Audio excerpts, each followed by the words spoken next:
has pretty much an artifact that he is looking for, and that artifact, I have to figure out some sort of like really awesome lore behind it all. This is what I like about and where D&D. my No, you continue. I was just saying like what I like about D&D, but no, you can continue about your character, like him. No, go. Yeah. No, go for it. Go for No, it. I was just saying like What what I you like gonna about D&D, like you have to like have that like it's not just like any other like role playing game. Like you have to have your own like what the hell? Can you hear me fine? Because for some Yeah, reason, I can hear you fine. Okay, yeah, I don't know why like the curse has like red bars, but anyways, like yeah, what I like about D&D is that it's not like any other role playing game. Like you actually have like this lore behind it and like this whole like basically like create an entire universe around like one character or one item. I'm sure like I know a lot of people they start off like just one small town and then after a while they just branch out to like an even bigger continent and more like cities and people and stuff. That's what I like about D&D. But what I really want to see, like it's just me, like I kind of want to see like a D&D version of like anime because I think that would be really cool. See like different types. They have it. They have it. Oh shoot! Hold up! You gotta like tell me that right now. I don't remember. Because like I've always wanted to like see that like an anime style D&D. But like not in like the so like not like traditional style where it's like in like some like kingdom. I'm talking about like you got the mechs, you got the sentais, you got the superheroes, the weird superpowers, the parasite people. Yeah, no, I know what you're talking about. Yeah. Yeah, I know what you're talking about, and I don't remember the name of the game, but I do remember, and I mentioned, and I had made a comment about this once, and they told me, and I looked it up, and there is actually a D&D game like it, or it's not exactly D&D. It's pretty much like D&D. It's like you know how you got like Pathfinder, and then like Numenera, and all these other games that branches out that is basically a D20 type of game. And there is one like it that has elements of anime in it, and you could do your everything is pretty much limited to your imagination. If you want to create a anime universe, and make it to where if you want to make something like, let's say, a Gundam universe, or a universe that has a mixture of like Gundam mechs. I'm not sure if you've seen the anime Macross. I've seen Macross. If you want to add Macross mechs in the mix and everything. I've seen like mainly like almost every like sort of mainstream anime out there. So yeah, I've seen like a lot of stuff. Even though isn't Macross like a mech anime? Because I usually don't watch mech animes unless like I've only seen Evangelion, which Macross finally got Evangelion 3.33, which to be honest, I'm a little bit disappointed for two reasons. One, it took like 2 years for the English version to come out, even though it should have taken like maybe half a year for it to come out. And then because if you ever seen like the Evangelion movies, it's basically just the entire season condensed into like a theatrical format. So it's a lot of story that's been taken out, and I just felt really disappointed when I actually finally got the DVD and watched it for myself. But they are gonna make a Evangelion 4.44, which is gonna be the last one, because it's been they've announced it right at the end of the third movie, like it's a TV show, because it basically is a TV show but just condensed. Yeah. But yeah, you could do pretty much anything you want. If you want an Evangelion, like even let's even think about Evangelion. If you wanted a universe where, let's say, you wanted to mix in Evangelion with Naruto, you could do that. If you as long as if you're the dungeon master or game master that is making this universe, As a dungeon master, the universe is when you first start out is limited to what your imagination is and what you bring it out, and then when you start bringing in the characters, the main players and everything, then it's limited to their imagination, and then they just spread out. Like in the Dungeons and Dragons game that I've been doing in.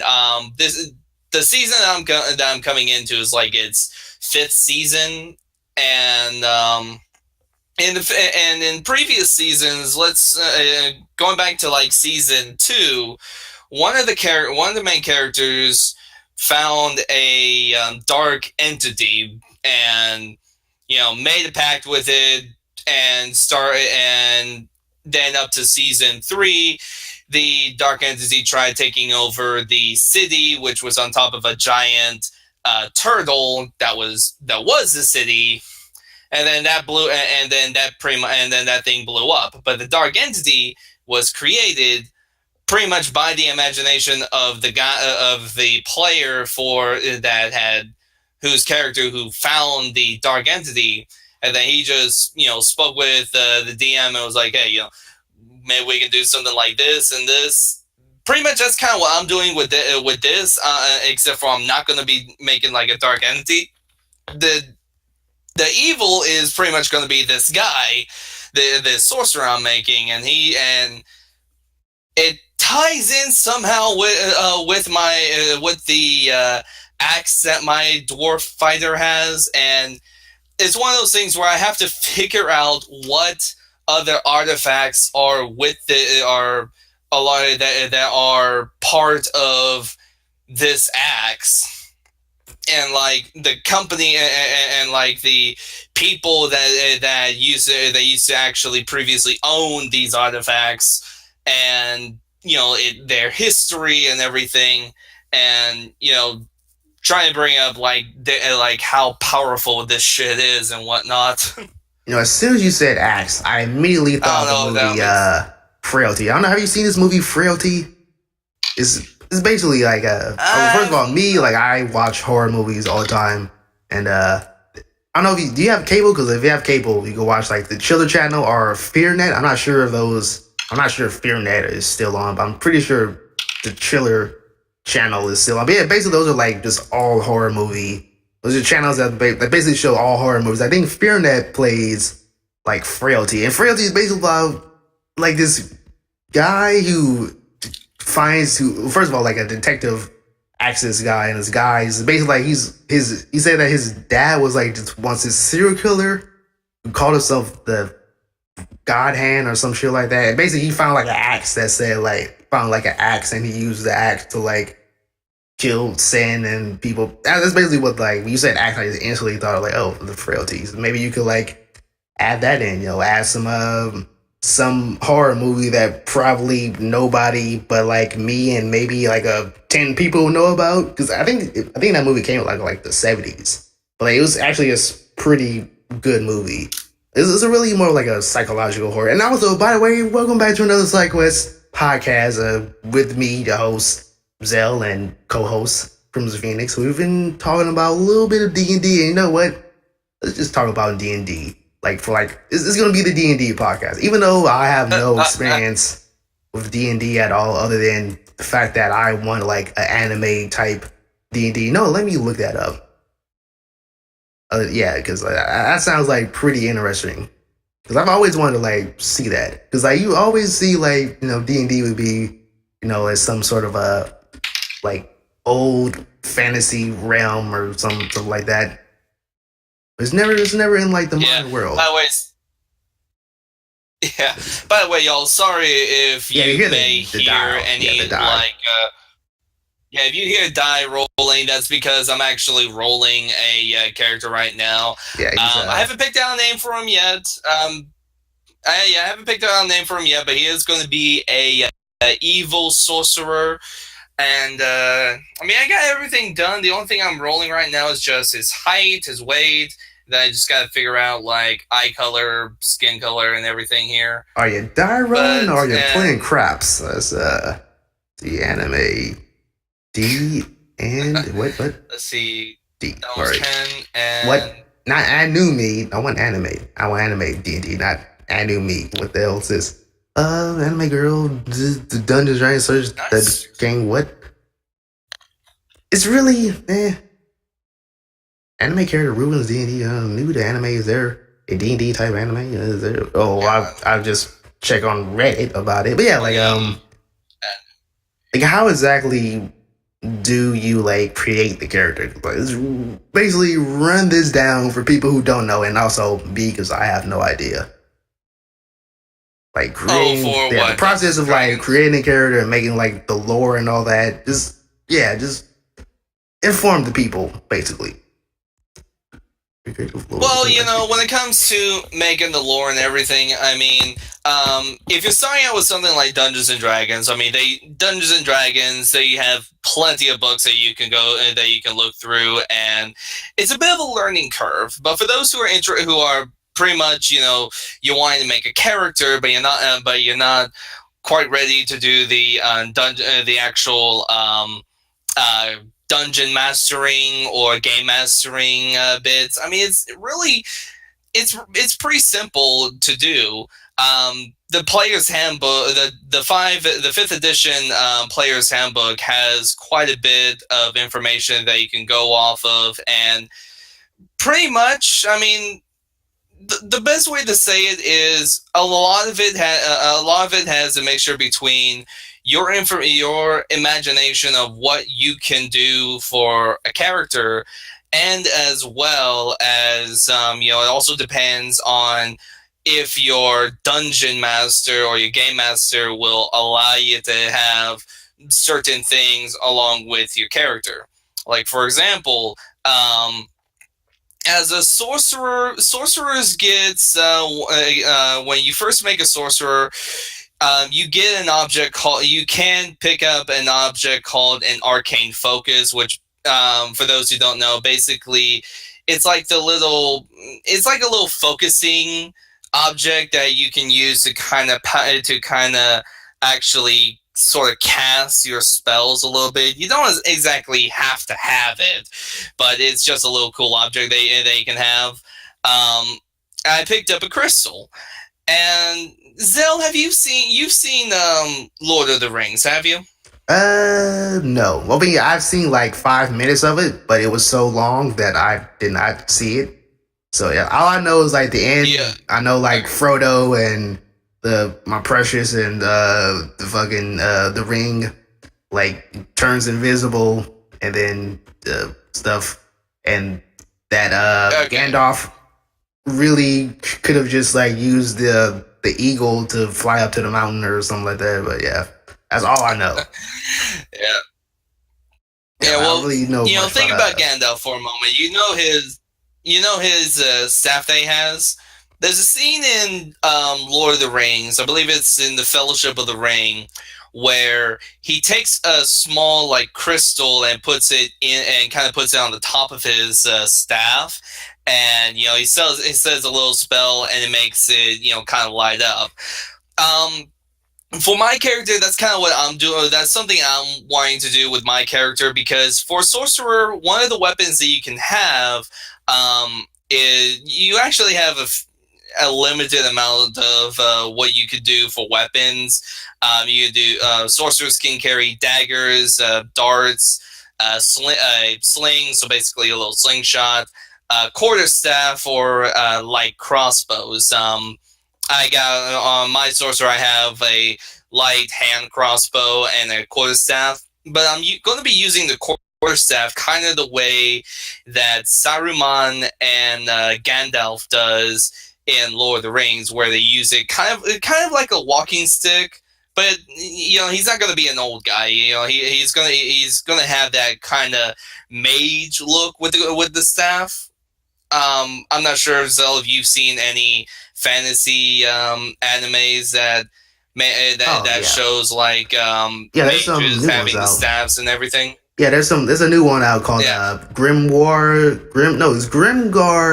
of Fantasy, and that's a new one, and that's actually like go more into the actual D&D world. Like, it doesn't go into like the real like over the top fantasy setting. You know, like actually like you're playing through D&D. You know, like they go through first of all, it's about these people. I guess they came from the modern day real world, but they get teleported to like this sort of like fantasy realm, but they forgot about where they came from and they just don't know. And like I think in the later series they'll probably like slowly remember, but like they're also slowly forgetting and getting used to the world. But anyways, it's basically more like, you know, like actual D&D. Like they go to the shop, they go to their like a profession shop or like their class teacher, and they buy their skills and they go and buy potions and they go and go through dungeons and they have like party formations and all. It's more like the actual. It's more, yeah. That one's more into like if you're actually into like D&D, you'll probably like that one because it's more like realistic D&D, other than like, you know, the really over the top fantasy stuff like Claymore or Valkyrie and Log Horizon. I think that's another one. But yeah, like I've seen like a lot Log of Horizon, yeah, I've seen like a lot of fantasy type animes. But yeah, like doing characters and stuff like that. No, let's just talk about some do's and don'ts with D&D. Like how would you rate notes? what? How would you rate metagaming? Like how would I rate metagaming? Yeah, like would it be the top of the list of don't do, or like sort of in the middle, or where would you put that at? Probably so. I would put that as like the number one don'ts, because this is for role playing in general, because you gotta think about it. Dungeons and Dragons isn't just any old game. It's not like some of the actual video games that have been based off of D&D, or any of the animes that's been based off of, you know, animes and TV shows that's been based off of D&D, where, you know, you can do cheat codes and everything to, you know, get a little bit of an edge.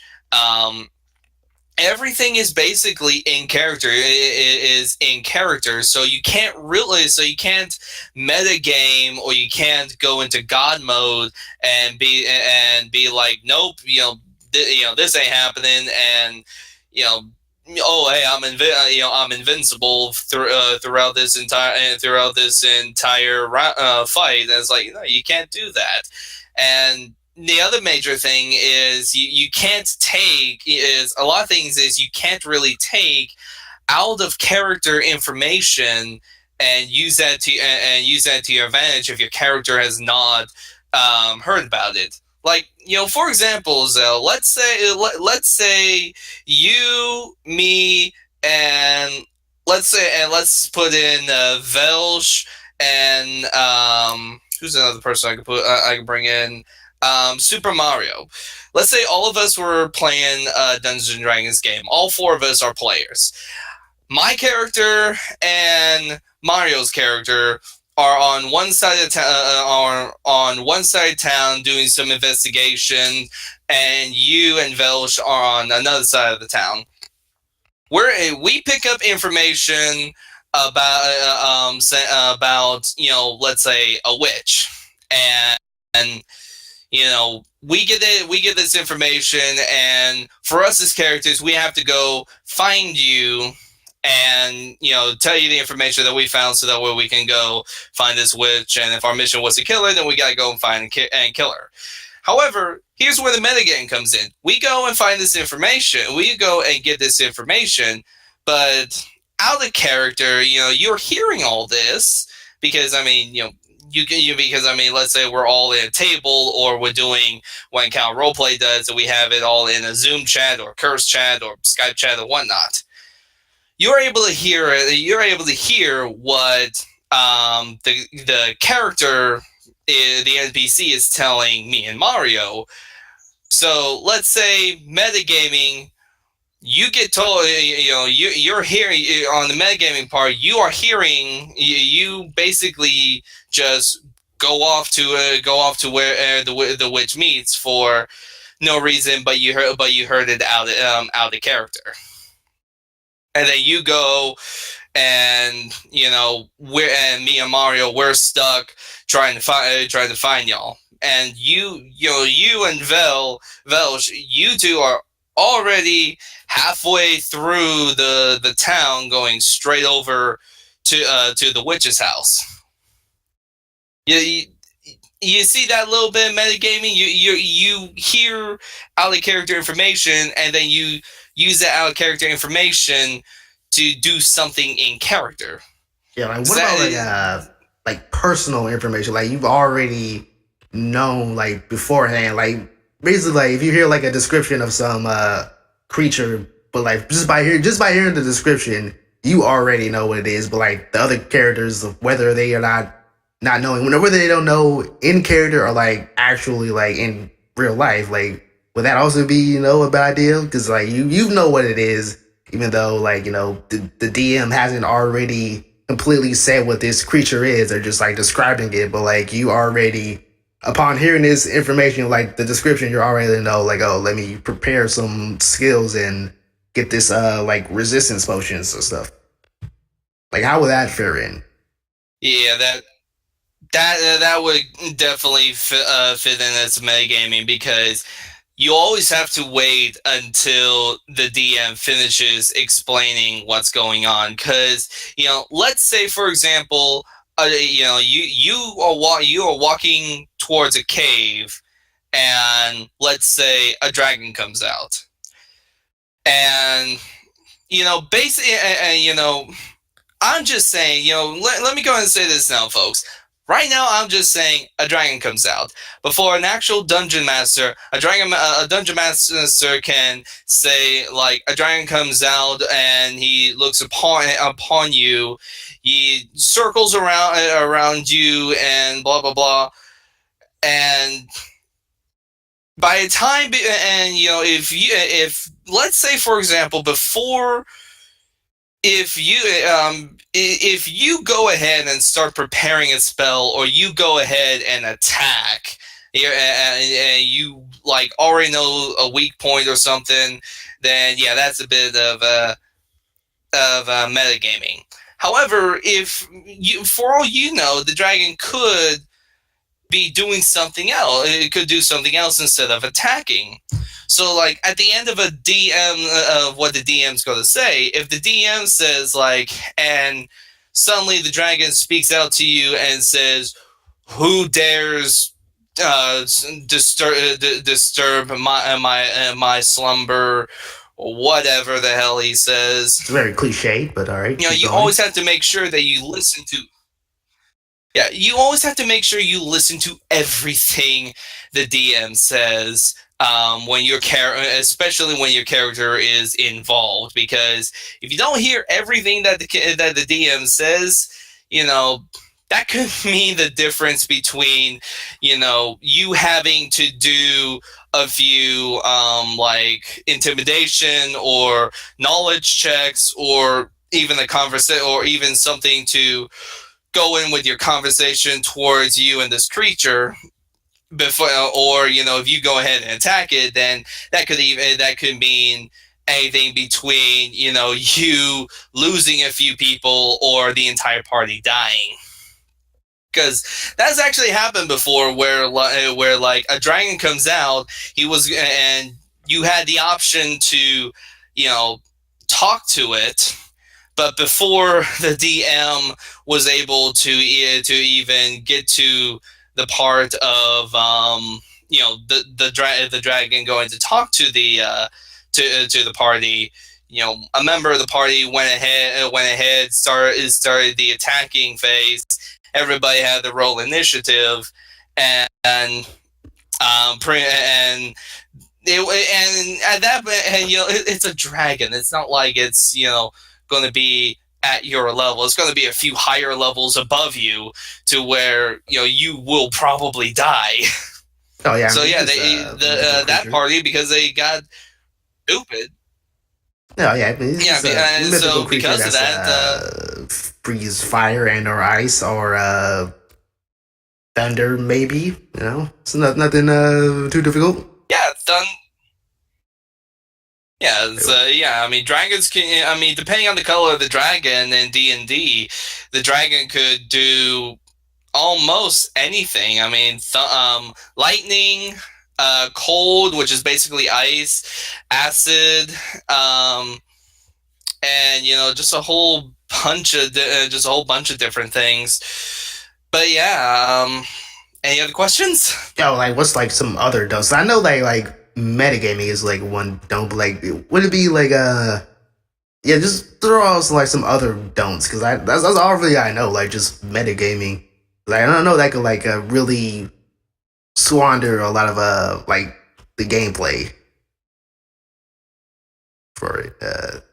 Well, basically, the main thing I could really say when it comes to anything is use common sense. And and not only just use common sense, but the game in itself is a bit of a learning curve. So there's a lot of learning you have to do and everything, and it's just one of those things where you have to match everything with your character. And hey, sorry, I got a phone. I'm getting a phone call here. I will be right back. Zell, I'm leaving everything to you. I'll be back for more questions. Okay, well that's good to know. But yes, basically it's the podcast. I also like along with this podcast, I think I'm gonna do this one maybe before or after a certain video. Like, I've already recorded a vlog, and the vlog is basically just a channel update, and I might as well just say the channel update. I mean, you'll see it in the vlog. But only difference is that you get to see me in person, not just a blank screen. Well, I shouldn't say a blank screen. It has the channel's badge and the logos. It has the website that I'm making, which already you can go on the website right now, Sidekuest.com.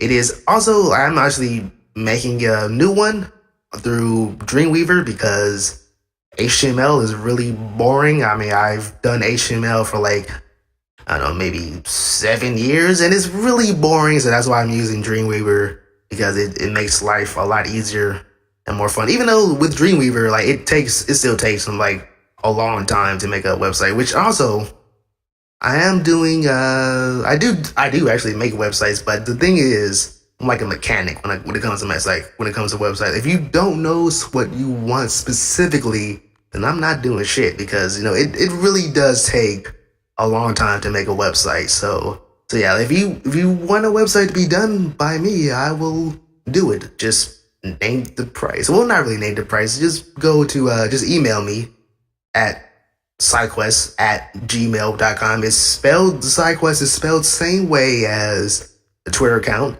and as the website account. What website account? As the website you can see on this page right here. But yeah, like basically the channel update. I'm no longer doing like newer games, if that makes sense. Basically, like I've started Let's Plays videos of like Psychonauts, and I've pseudo finished that game. Yeah, I've pseudo finished it, and once when you see the video of Psychonauts, the newest one that I've recorded yesterday as of this podcast, which yesterday, because I upload podcast like right when it's done. But yeah, it will be yesterday, even though that video won't go up to like maybe 2 days. I don't know when I'm gonna post up the Psychonauts one. But yeah, like you know why I've pseudo completed that game. And I've started the Kirby 64 Crystal Shard series, which I sort of neglected it, and I'm starting to go back into that because I want to finish it, and it's probably one of the easiest games I could finish, or the fastest games I could finish, because it's a Kirby game, and I'm like almost 25, so it shouldn't really take that long for me to be like a children's game, even though the game is really fun. Like I haven't played that specific Kirby game since I was like maybe 10, and back then that was like, well, it wasn't difficult, but it was a tad bit challenging. It had some platformers. It has some enemies of like, okay, how do I, as some like mini bosses, I was like, okay, how do I get this one without, taking a hit? But yeah, like, and also I've done like Action Verge, which again is another game I've neglected, and I want to go back into it. And lastly, Started Final Fantasy Tactics, which again, another game I've neglected mainly because like just I did like a Halloween special, which for me it went well, and I played Frambo, which now that I was saying it, that I'm gonna start back doing my old Let's Play, like finish some of the games. I think I'm gonna go back into Frambo, even though I fear for my own sanity because that game is terrible. Well, I shouldn't say the game is terrible. It's just the gameplay is terrible. Like the story of Frambo, that's pretty amazing. I like it. It's Alice in Wonderland meets Rob Zombie meets Rob Zombie on acid. So it's a pretty good game. I like it. Well, it's a pretty good story. Like the gameplay. This is what I like. This is what I don't like about like point and click games. Is like most of the time they don't really use logic. So yeah, it's more like you got to like do some stupid shit, and then you had to like click this button even though that button was not really accessible. But whatever. Like also this vibe. And speaking of which, some games I neglected. The Final Fantasy After Years. I'm not doing that one because it just wasn't fun anymore. Like it really wasn't. I didn't really like that one because it basically, if you played the game and you sort of like steamrolled it like how I did, then there'll be a point where you just can't finish. You would have to like start over from that one particular story. So yeah, it just wasn't fun anymore. And I might do the original Final Fantasy IV Let's Play. I'm not entirely sure. I think I still got that uploaded on Steam. Is it? Yeah, I still got that one on Steam. I deleted Final Fantasy IV After Years, but I may do the original number 4. And Five Nights at Freddy's 4, that one's what? Hold up. I clicked on Five Nights at Freddy's 4. Sister location is probably Five Nights at Freddy's 5. What? Hold up. I got new information. Let's go to news. Oh, this is podcast update time because I've just noticed if you're a Five Nights at Freddy's fan, you would probably be stoked to hear that maybe there's a Five Nights at Freddy's 5. Let me just wait till. Oh, okay. Let me check this out.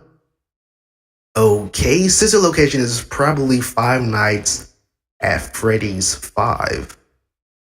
Well, despite creator Scott Cawthon's suggestion that Five Nights at Freddy's 4 would be the final chapter of the juggernaut of jump scares, it seems things are going on. What is that, a comma? It seems things are going. All right.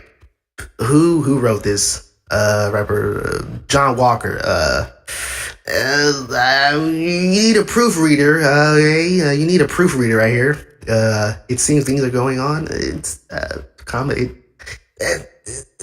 My brain chasm is not. It's doesn't feel right reading this sentence right here, even though it's a comma, but it doesn't work. You need some proofreading here. Whoever your editor needs to edit this over again. Anyways, I want to be a grammar, quote unquote grammar Nazi, but yeah, let's continue on reading. A new game is being teased on his website. The title, written across a robotic toy face, appears to be Sister Location, and that's joined by the tagline, "There was never just one," a spinoff. That's the implication, certainly, unless this is simply Five Nights at Freddy's 5. Okay, visit the site to read more. I would definitely visit. So apparently there's probably a Five Nights at Freddy's 5, or at least just a spin-off. Well, it says sister location, so maybe they got Chica or something on it. I mean, the robot looks sort of like Chica. I mean, it looks way more scary. Let's see, the first 3. Oh yeah, it says that the series caught on as was briefly slightly less popular after disastrous release, and what? Twitter account says S85 followers probably got Warner or probably developing movie based on feeling old. Apparently Warner Brothers are like developing a movie for Five Nights at Freddy's. Like, even that would actually be pretty good if they, you know, make it actually good. Because, like a lot of horror movies that are based on games, they weren't really all what the hell. They weren't really all too good. Like was it like the Resident Evil movies? Were never really all that good. Same thing with was it? I forgot what it was. Like Horizon something. It was something. I forgot what it was. It was something Horizon, and well, definitely Blade Runner. Well, not Blade Runner. Blade Blood Rain. Yeah, that was another one. That was another video game movie that just went to shit. But yeah, like apparently there's a all new. It's gonna be. I imagine Sister. Okay, just be scaring by the summer. Okay, well then I gotta check this out. Maybe there's a new. If it's not a Five Nights at Freddy's 5, it's probably just a spinoff that is just as jump scary. I heard some dice in the background. Are you back? He is not back. I'm back. Okay. So, all right. sorry Yo, it was some dead air back there. What is this? Okay. Yeah. All right. Yeah. I just thought of something while as well that I forgot that I could add in with if we still want to go back to metagaming and D&D. Oh yeah, I mean this is the D&D podcast because like I really just wanted to like make a podcast on a whim. Like I felt I told you before I felt really podcasty. Like, yeah, I haven't done one in a while. Yeah, I understand. So, let's look back on some of the some of like the some of the classes that have the ability to use different magics. So, like, let me pull up my thingy here.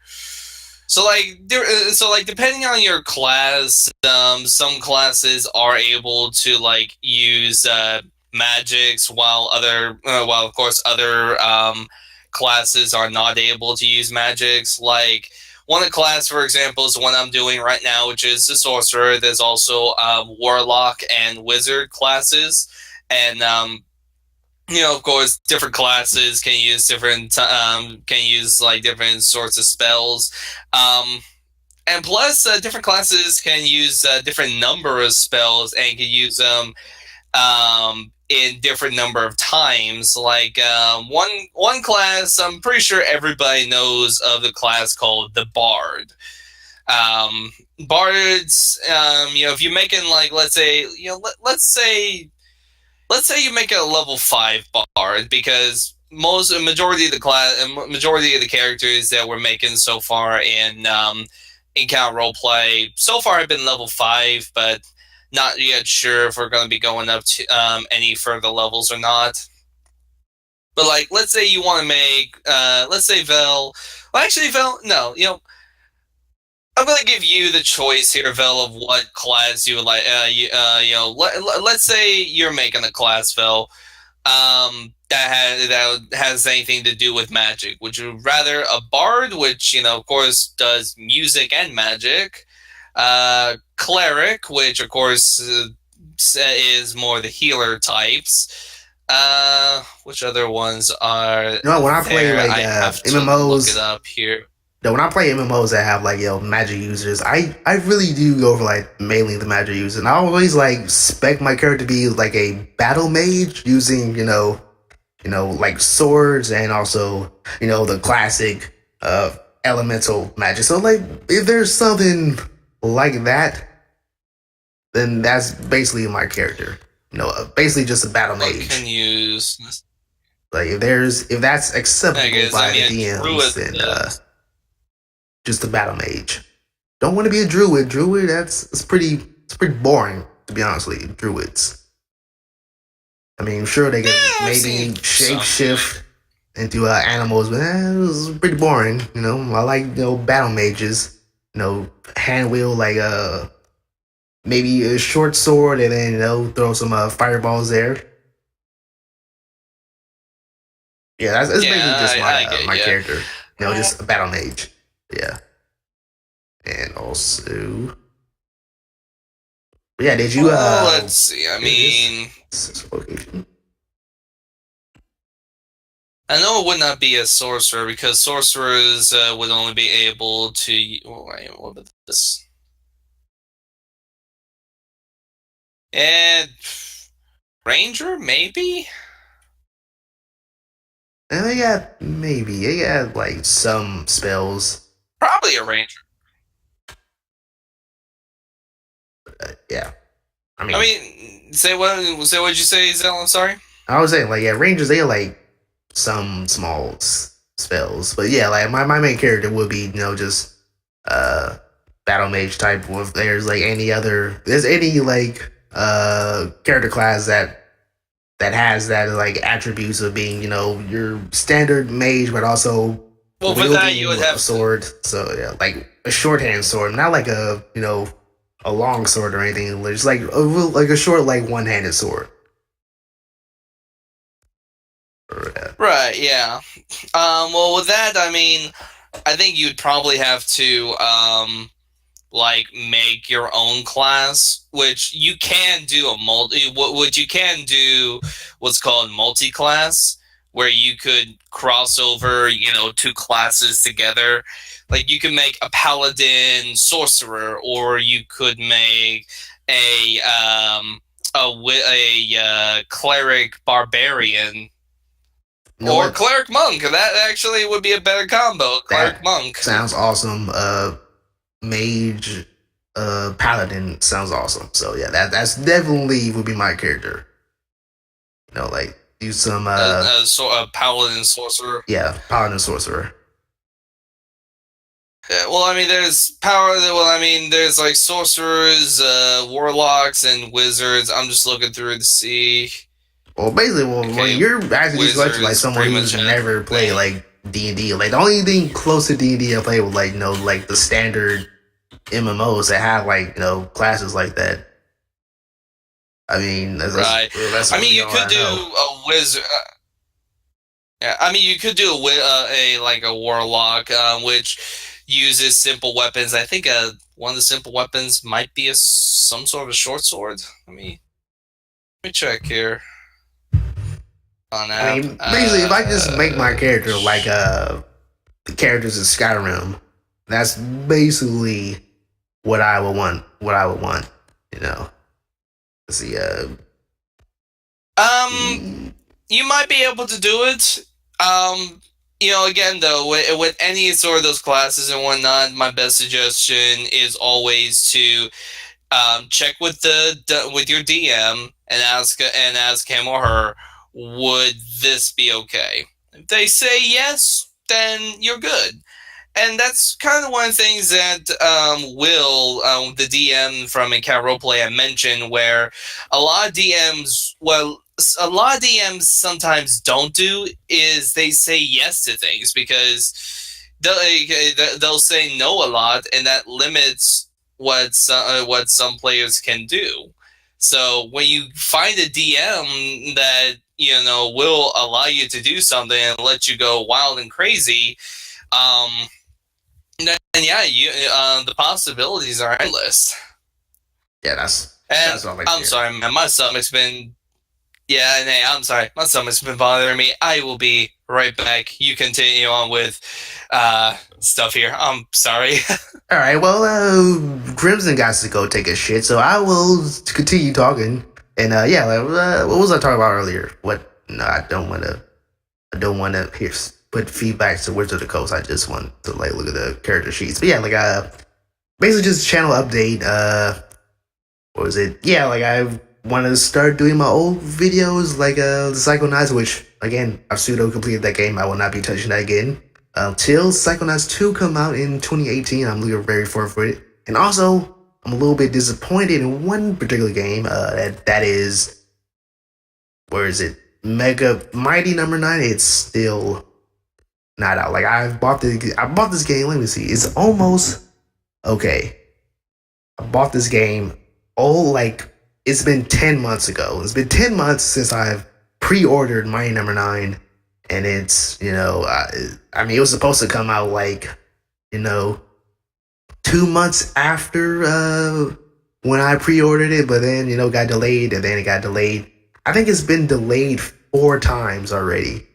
I mean, I think if you go on like the Steam page, it says like spring 2016, but I mean it's pretty.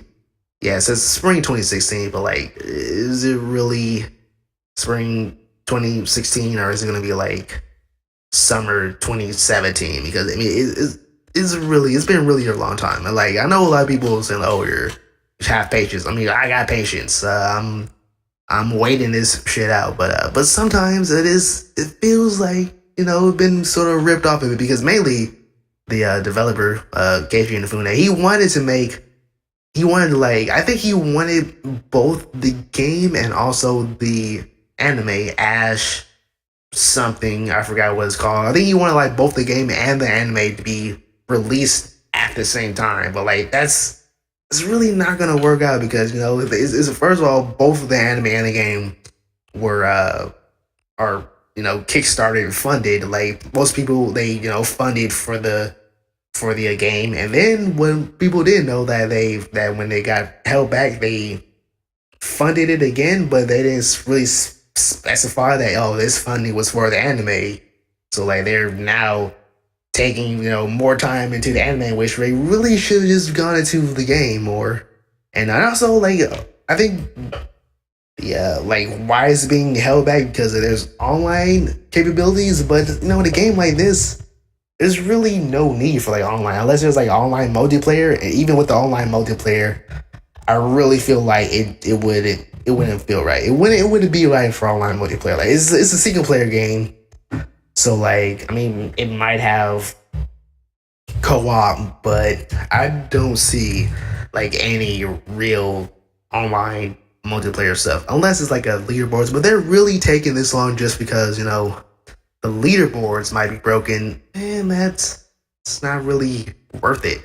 And also, if you're taking this long just because they want the anime around at the same time, again, it's not really worth it. I mean, most people back for the game. Like some people back like hundreds of dollars or $500, but I know they really feel like, I know some people feel like they wasted their money because it's been taking so long for something that really should not have been taking so long, or they really should have like had more priority.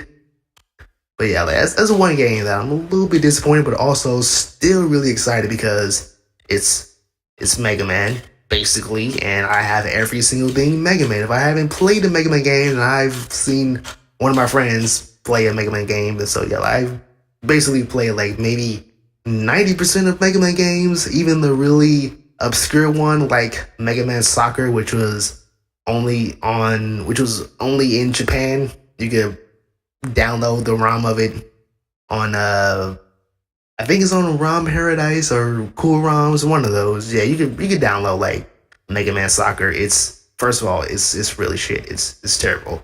But the fact that it's Mega Man is still pretty cool that they got Mega Man Soccer. That just means they could probably have Mario Soccer. But yeah, like more updates, channel updates. Yeah, like I want to start doing vlogs, but the vlogs, I'm gonna do like 2 vlogs a week. So I already did one today, which would probably see before this podcast, and yeah, the second one, which will be more or less of a vlog, but more like movie reviews. Like, first of all, like I'm a really big horror fan, so I watch a lot of horror movies, and mainly particular types of horror movies I watch is Japanese horrors, because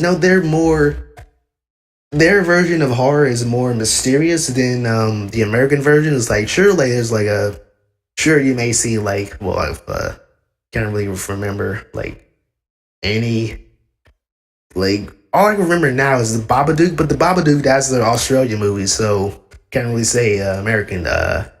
Yeah, like American horror movies, they're sure they got like some unexplained stuff, but you could deal with it at the end. Like most of the time, you could deal with it. Oh yeah, okay. Sinister. That was the last American horror movie that I've seen where like there was like this entity that unforeseen entity that you can't deal with it. Even at the end where it said, oh, they finally got rid of it, but oh no, wait. It's you didn't deal with it. It's gonna get you anyway. So that's like the last sort of like American. But like in the Japanese horror movies, like all their movies, it's always either some unforeseen thing that you can't really deal with it. Like it may seem like you deal with it, but no, but you're just gonna get you anyways. And most of the time, it's a lot of psychological horrors. Was it like I think in the Japanese version, I think this is a Korean version. This is a Korean movie. It's called Red Shoes. No, it's called Pink Shoes, and the Japanese version is translated into Red Shoes. So yeah, basically it's the Pink Shoes, and it's basically it's about some cursed shoes. First of all, it sounds pretty stupid, but once you actually see the movie, like it's not stupid at all. It's actually thought provoking. It's something that's like there, but you can't really explain. Oh, I got something. What is this? Rims of Phoenix, you're back again. Okay, but let me continue talking about my Japanese horror movies. But yeah, like I like the horror movies from Japan. They're basically just in Asia in general because that it's more mysterious. It's not really about some psycho killer that you could just shoot in the head and then it's over, or you could like hide out in like a den and it's over. And it's not really, they don't really use cliches a lot. It's not really, they don't use cliches a lot. Like, like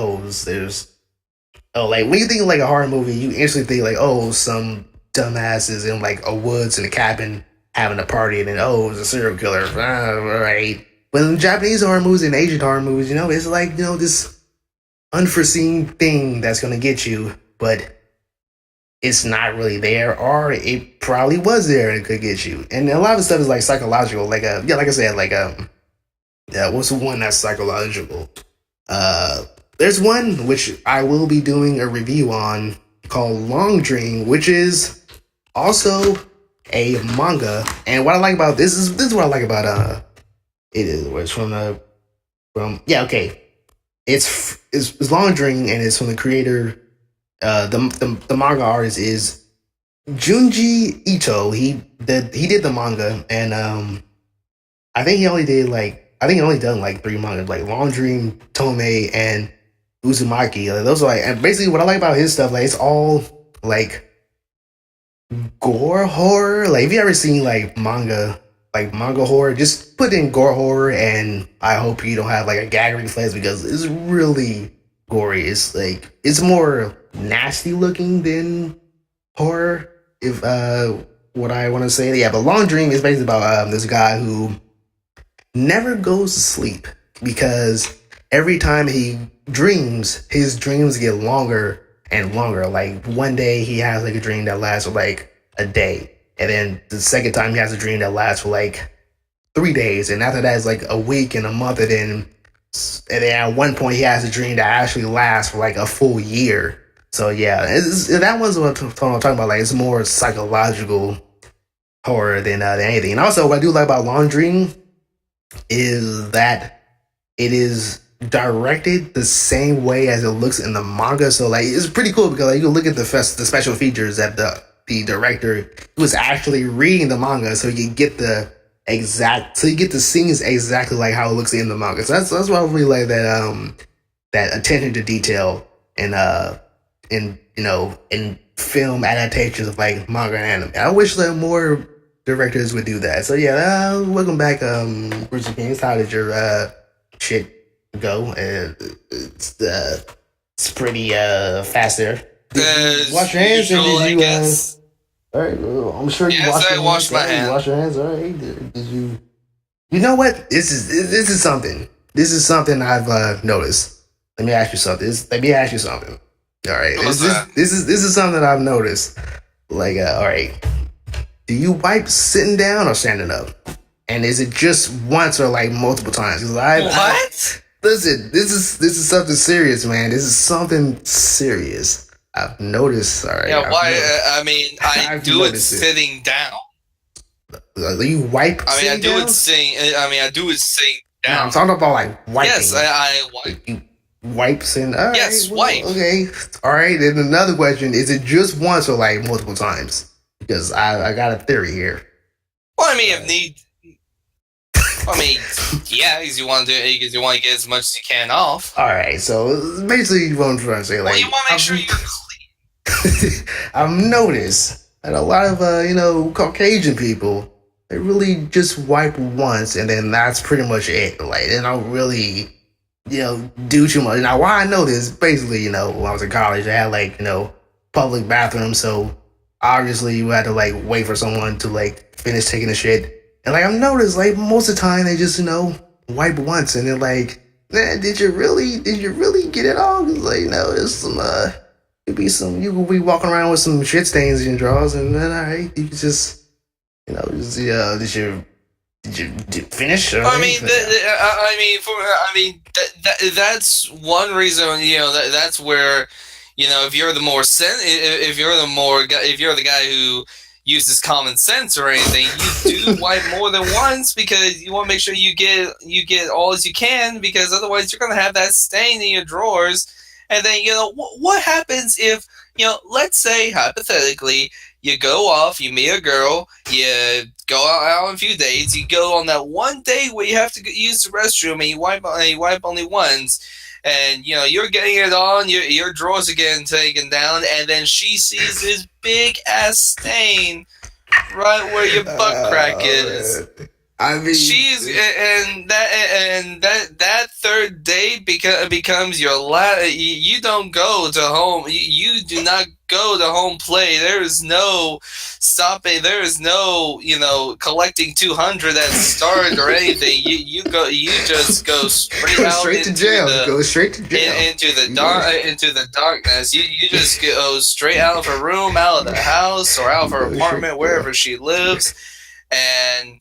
You have to put your shit-stained drawers back on and everything. I mean, I've never heard that euphemism. Do not collect $200. I think I'm gonna have to use that more often. Do not collect $200. That's a new one. Have you ever played Monopoly? No, I mean I know. I've never heard that as a euphemism before. That was a new one there. You clearly I think I've used it once or twice before.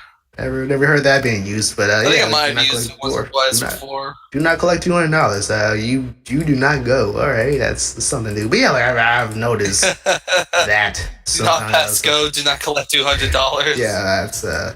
I mean, there's the reason why I asked that question, because I have noticed sometimes that Caucasians that don't really wipe, and just and like why do you and like also like. Dump this shit, go on your balls if you sit down, if you wipe while sitting down. It's like, I don't know. Fuck. I mean, this is what I like about doing podcasts. One, we talk about, something sensible, like Dungeons and Dragons, and then we go into some weird shit, like, and then we go wiping. Yeah. Yeah. Anyways, I did have something I wanted to mention when it came to metagaming and D&D that I just remembered. So, if you don't mind us going back to D&D here. Oh, no, you go ahead. I'm done with the talking about shit, so yeah. Okay.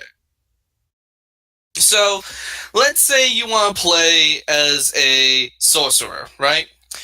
When it comes to sorcerers, you have many different sorts of spells that you can choose from.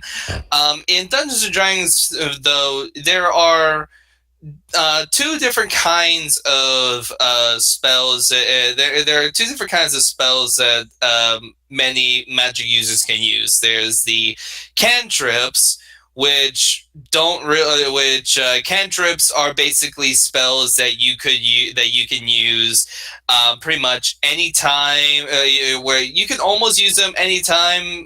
Some of them may have like a restriction, like you can only use them like once a day or so. other cantrips you can use pretty much at any time. Like there's one spell here called Chill Touch, which basically to basically give an idea on Chill Touch, it's basically you basically create in front of you a ghostly hand that will reach out to your target and pretty much hold them. And if and not only does it pretty much holds them in place, but it also causes like cold damage on them. And with that cantrip, and including another cantrip called Firebolt, which is basically you fire a bolt of fire at your target, you can use that at any time. But then you get the actual first level spells, second, third, and fourth, etc. level spells, which actually holds the only time you can use those spells is if you have what's called a spell slot. So like let's say you want to use, let's say you're a 5th level sorcerer like I am, right, Zell? You have this one spell called Magic Missile. Magic Missile, just so people know, is an automatic hit. You don't have to roll a d20 to see if it hit or misses. You just basically say, I'm casting Magic Missile on this fool, and it hits. And then all you have to do is just roll the damage. The thing about it is, Magic Missile is a 1st level spell, and as a 5th level sorcerer, you have basically 4 1st level spell slots. And basically, you can only cast one of those. You can only cast those 1st level spells that you have 4 times, and every time you cast one of those spells, you basically go down on the spell slot. So let's say you use your Magic Missile, then your next turn comes in. You want to use Mage Armor, which basically Mage Armor increases your armor stats and whatnot. So now you're down from 3 level 1 spell slots to 2 level 1 spell slots. Does that make sense? Does that make sense there, Zell? Yeah, it does. Even though, yeah. One of the things that some people, I think I remember being told that this happened once, where a wizard ran out of his 2nd level spell slots, which he only had like 2 at the time of his level. I forgot what level he was, but he only had like 2 2nd level spell slots. And he had already used up all of his spell slots, but he tried to basically use an extra 2nd level spell slot, even though he technically didn't have it. So basically, in a video game standpoint, basically he tried using a spell with mana he did not have.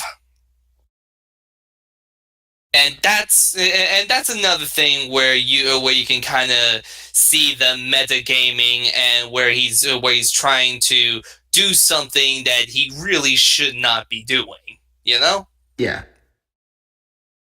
I mean, let's face it. Majority of some of the stuff that I can tell, all you folks at home, of the do's and don'ts of the game, is pretty much this: put yourself in your character's perspective and use common sense.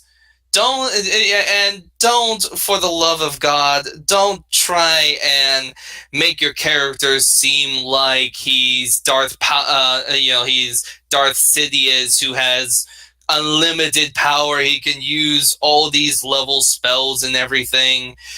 No. I mean, just no. But, at the same time, if you, when it comes to any character creation, go wild, but use common sense. Don't go make it. I got an anime that is based off of D&D that I just thought of. Zell, have you ever heard of the anime Slayers? Oh yeah, I've seen Slayers. I think I've read it as well. You've read the manga. I think it has a manga as well. One of the spells in Slayers, there's actually two spells in Slayers that comes to mind. One of them is Dragon Slave, which Lena Inverse uses pretty much in every episode. Which, for those who don't know, who haven't seen Slayers and don't know what the spell is, picture an orb of destructive magical energy, all in one orb. You throw it, and basically it's a Big Bang attack. It's basically Big Bang Kamehameha. It's so powerful, so destructive, and it could actually do. And if powerful, and if angry enough of the user, and if the user puts in so much energy into it, it could possibly even destroy a kingdom. Don't go that level of. Don't try and do that. If you want to do something like that, my best advice: save it until you get the kill on a guy.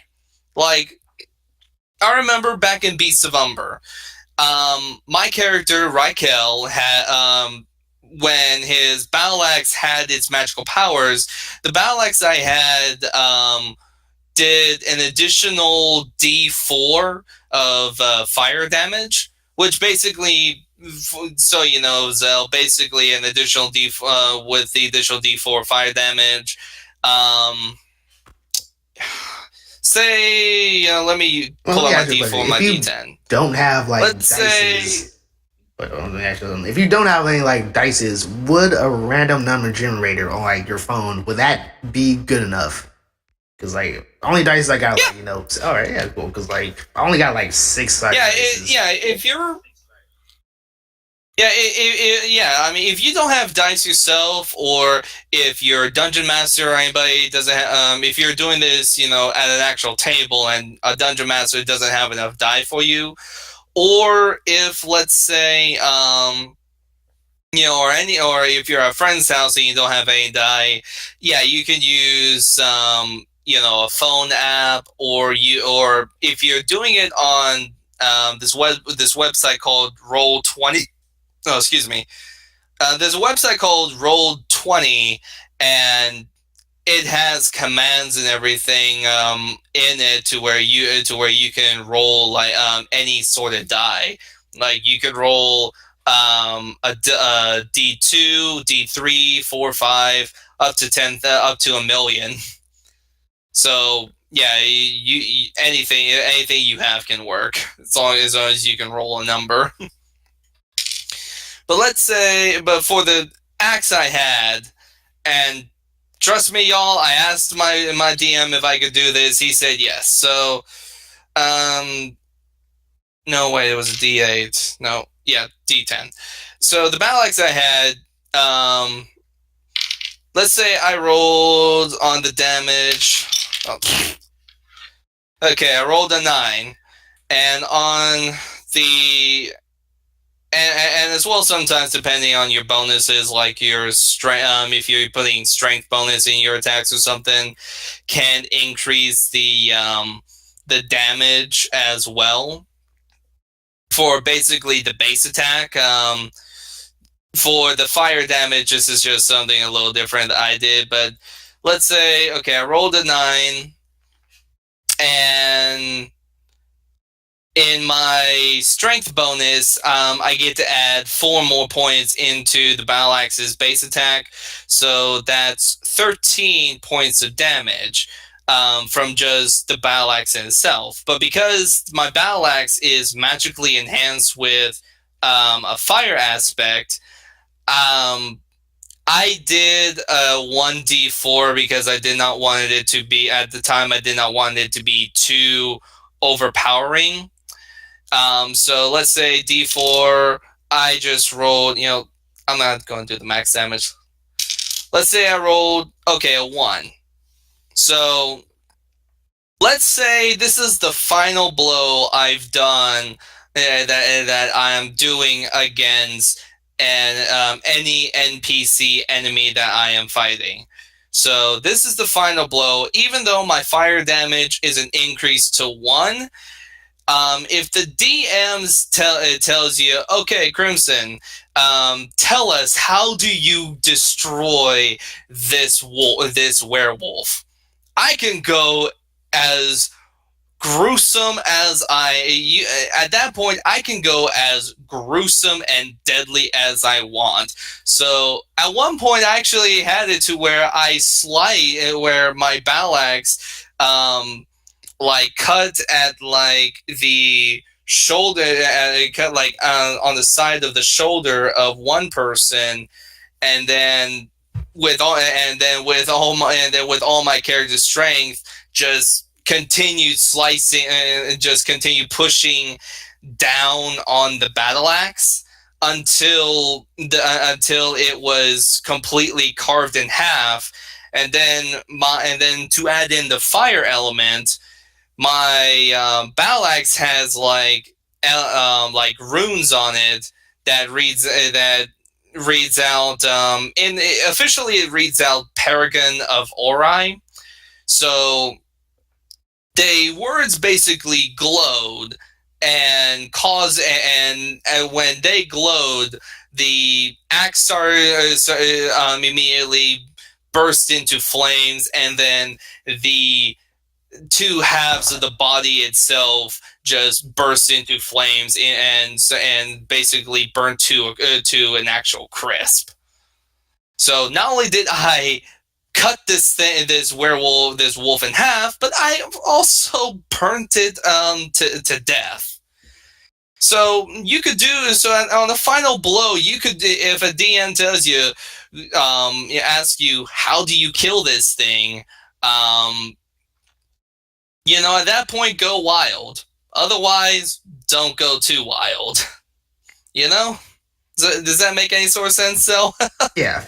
Yeah, I was in Critical Role. I know how do you do this? I know how they do it. Yeah, and also this is where I kind of feel like I would probably not be the very reasonable person to play D&D, because basically really what I'd like to do, just basically, have you ever encountered someone who just basically wants to just kill shopkeepers and everything, just basically just makes their whole the whole game a lot harder and more difficult for everybody? Have you ever encountered that? People are just oh, there's this random NPC who's need of help, and it's just this one person who's okay, let's kill this person, and then it just basically makes the game more difficult and frustrating. I mean, yeah, so like that. Well, not really difficult and frustrating. Well, I mean, I did have someone like that in my last game. This gal, she played a dwarf. She actually played a dwarf barbarian, and the barbarian dwarf had the attitude of, they loved war so much and they loved fighting so much that they were wanting that pretty much almost every 5 steps they were wanting to kill something. They just, and the funny thing was in the episode that I was in, we were going from one city, which was called Nairwood, over to another city, which this next city is going to be the 5th season in Encounter Roleplay, to Kalita. And our characters were basically traveling from Nairwood to Kalita, and this gal playing this dwarf barbarian just wanted to get there, and was hoping to kill anything that we could find on the road. And we ended up finding this gnome person that was grabbing that was kind of foraging some berries and eating some berries for hunger and whatnot. And my character and one of the other characters were trying to talk to this gnome, while the dwarf barbarian, she's all like, "Can I kill you?" I really want to kill something right now. Can I just take my axe and chop your arm off? I'd rather not. I mean, My at that arm point, is for the eating, not for the chopping off. But like my arm intact. But it's like, yeah, but it's like, in that sense of that, it really depends on how much that person is trying to be. I guess the way to say it is, it really depends on how that person is role playing the character. Because and one example is actually from Seven and Wonks, because Seven actually said this. Severn's son, he tried playing Dungeons and Dragons once, and he got in this and supposedly his son got in this. He made this character that was like it was like a human fighter, really awesome character, and at one point, because he was wanting to do nothing but fight and didn't really care much about the role playing and whatnot, he just wanted to get in and fight. So his character got killed, and the way he got killed was, I think, if I remember correctly, they got into a tavern, and basically his son's character just flipped a table and started a bar fight, and everybody, and pretty much a majority of the people there were on him, and his character did not survive. And that's kind of where, again, the common sense comes in, because if you're playing with people and you're going through an ongoing campaign, if you lose a character, you can't really get that character back. Like my dwarf character, Raquel, he actually nearly died during the third season, Beasts of Umber, when the city blew up. But I found a way to, and I talked to my dungeon master about this, of a way to kind of bring him back, saying, he didn't die, but because the magic that was in his battle axe protected him. But because the battle axe used its energy to protect Raquel, it basically sacrificed its essence in order to protect him. So he still has the battle axe. It's just that he can no longer do any sort of fire damage with it. Yeah, so, and the only way he's able to really get that back, and this is where I'm actually having to bring in this new character, this sorcerer, and bring in a bit of lore and everything that may show up within the 5th season, is I'm trying to think of a way on how Raquel could possibly get the magic back, and if there is more of the artifacts that is part of the Battle Axe's history that could tie into the upcoming season, the upcoming story, and everything. Yeah, what up I got? So, but it's like, if I didn't think about that, I could have let the character die. I could have just let him die, and go on using some of my other characters. But he didn't exactly die. You know what? Unlike my I was just gonna say, like, I'm pretty glad that you pretty what? I was just saying, like, I'm pretty glad I chose to talk about D&D instead of this one thing that I want to say is weird. I wouldn't say it's weird. It's more like a kind of fucked up. But what I'm about to send a link to you right now. I'm not gonna put this in the podcast. It's just not gonna be, or at least not gonna be in this podcast. Yes, it's something that I kind of wanted to talk about, but I don't want to talk about it. But it will definitely be in the future. It may be the next one after this, but it might not be the next one after this. It'll be somewhere. But I would say like the story that I've just posted, it's a little low. It's not really too much on it. But yeah, back into D&D, you know. Thank you. What? Yeah, like don't say anything. Just keep it to yourself. All right. Don't say anything. What time do we have? It's been an hour and 20. You know what?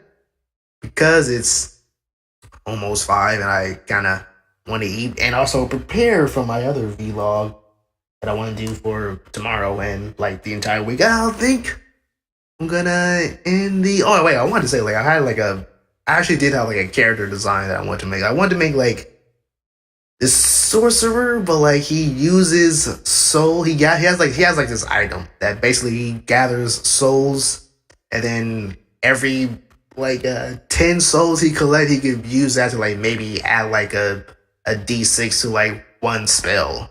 That's and when he collect like a certain amount of souls, like overall, it'll be do something like really special. Basically, I just made like basically just a boss character, like a future boss character, but like you have to like in search of like these certain artifacts and how to do very specific tasks to like in order to obtain his goal. Like I'm probably gonna get the lore right, but yeah, that's pretty one of my characters would be like this sort of a sorcerer who tries to do some stuff. But yeah, that's gonna be it for the podcast.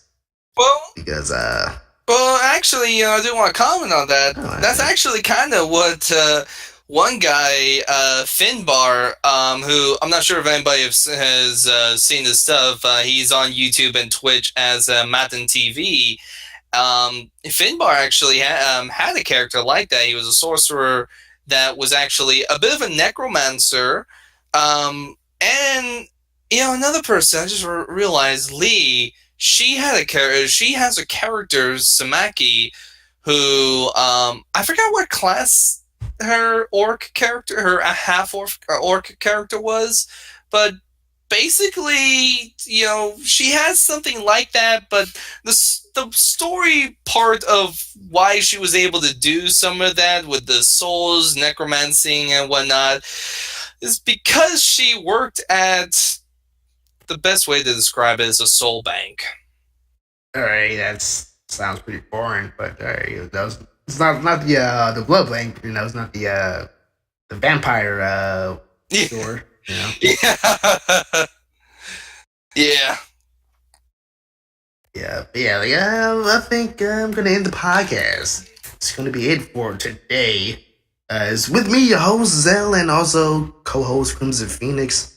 Back once again for the 13th podcast, which also I am still working on the website, so I will definitely put the podcast up there. And also, like I'm actually like this is what I should do like right now, but because my internet is pretty bad, I'm probably not gonna be able to do this today. But I'll definitely do it tomorrow. I'm gonna put like all the podcasts on SoundCloud, so it'll be a lot easier to go through. So there you go. It's gonna be a lot easier. And also, like I know like a lot of like I watch like I shouldn't say watch. I listen to Bill Burr's podcast. He's a comedian. I've watched his comedy since I was like maybe 10. Like I don't know. I've watched him for like a very long time. It's been like maybe over like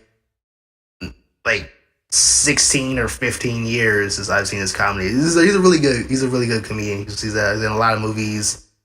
Well, it's like some movies, but he's just like really fun, nice comedy. It's just really funny. He's like his whole like comedy style is like being like a big curmudgeon. So yeah, it's pretty funny. But yeah, like I'm watching Bill Burr. I listened to Bill Burr's podcast. I noticed that he recently put his stuff on SoundCloud. I was like, yeah, I'll put my podcast on SoundCloud and then maybe put it on iTunes. Like I've tried to put it on iTunes, but it seems really difficult to put a podcast on iTunes. So I'm just gonna, just put this stuff on SoundCloud. And then when I have the website up, I'll have a link to the SoundCloud, and also, it's gonna be on the website itself. So yeah, it's gonna be it for the podcast for today. If you like it and you want to see more, just subscribe to see more in the future.